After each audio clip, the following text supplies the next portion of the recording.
In 1990, a dying woman was found on the side of a road after an apparent hit and run. It should have been a routine case, but what the police soon discovered was a chilling tale of kidnapping, false identities, abuse, and murder. Welcome back to our channel.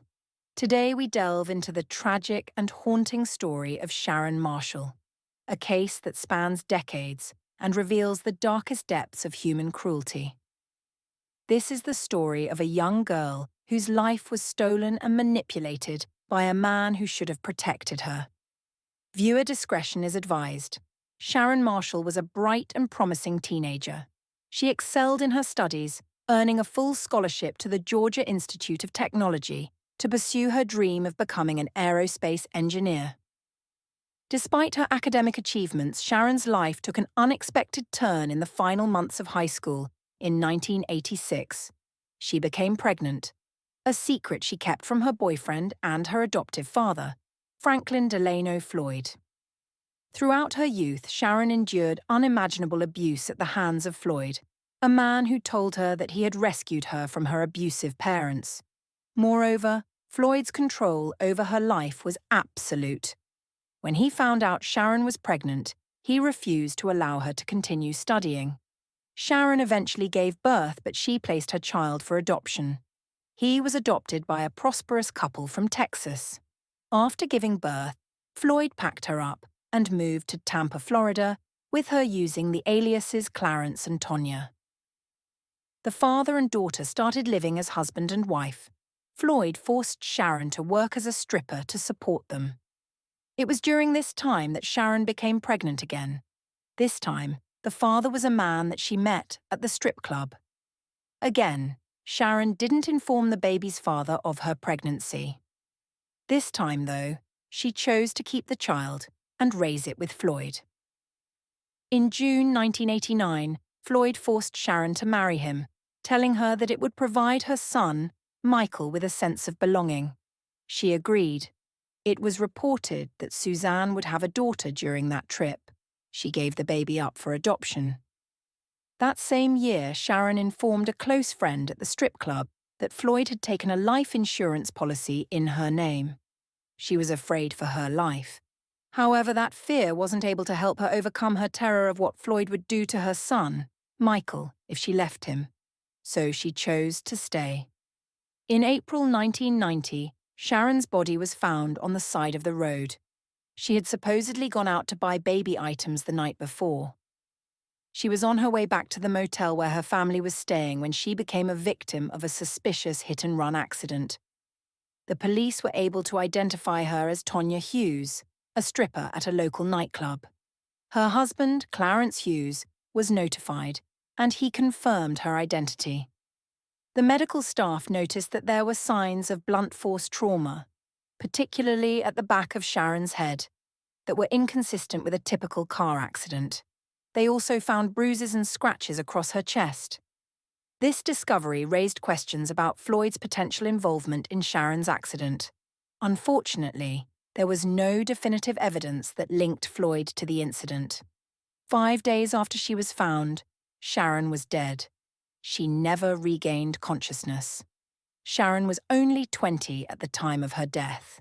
Floyd gave up custody of Michael, placing him in foster care. In the aftermath of Sharon's passing, Floyd tried to collect Sharon's $80,000 life insurance policy, one he had taken out a few months before she died. However, there were some discrepancies with the aliases and social security numbers he provided, which prevented him from claiming the money. This caused him to divulge the social security number that belonged to his true name, Franklin Floyd. It was at this point that the police found out that Floyd had a long and detailed history of abuse and criminal behavior.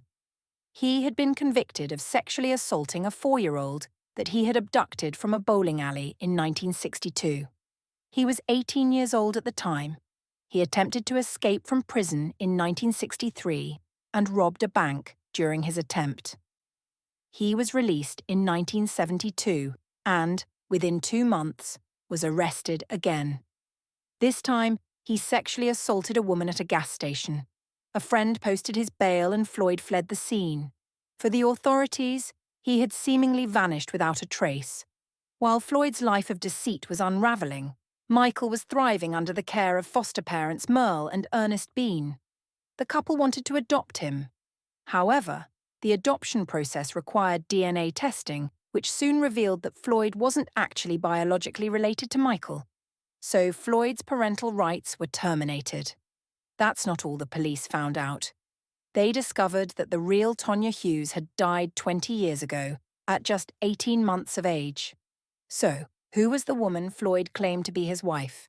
The police had no clue. In 1991, Floyd was arrested for a parole violation. When he was released, Floyd did the unthinkable. He kidnapped Michael from his primary school. It was September 12, 1994.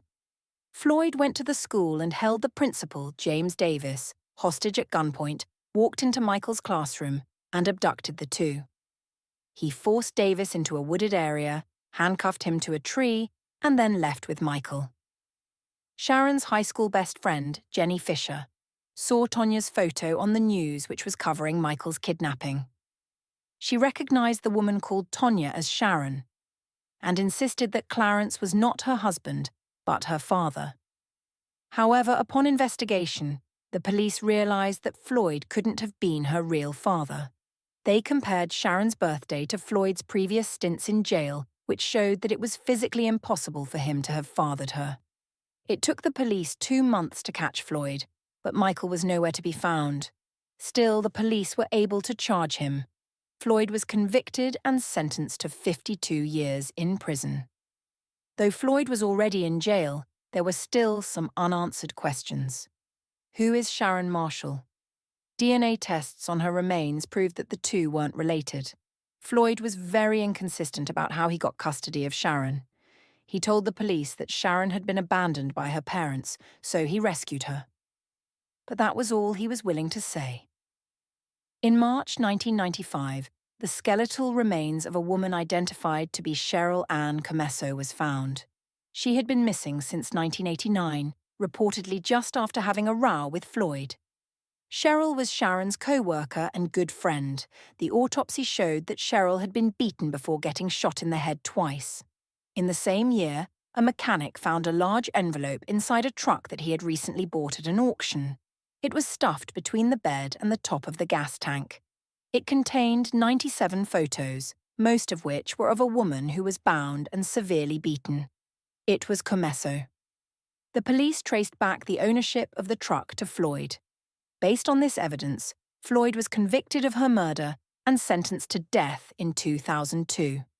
There were also photos of Sharon Marshall being sexually abused. Some of them went all the way back to when she was 4 years old.